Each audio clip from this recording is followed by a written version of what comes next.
A nome della comunità parrocchiale massicellese saluto e ringrazio le comunità parrocchiali di San Nicolò e di San Giovanni di Stella Cilento, unicamente al loro sindaco e all'amministrazione comunale.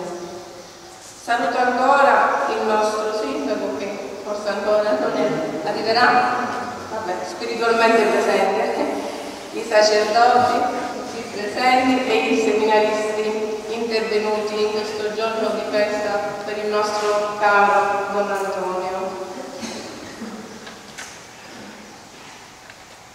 Che dire di Don Antonio? Poche parole. So solo che, amando il sacerdozio, questo per lui è il giorno più bello da festeggiare.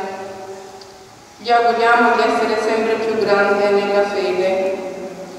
Ora lo dobbiamo dividere con la comunità di Stella Cilento.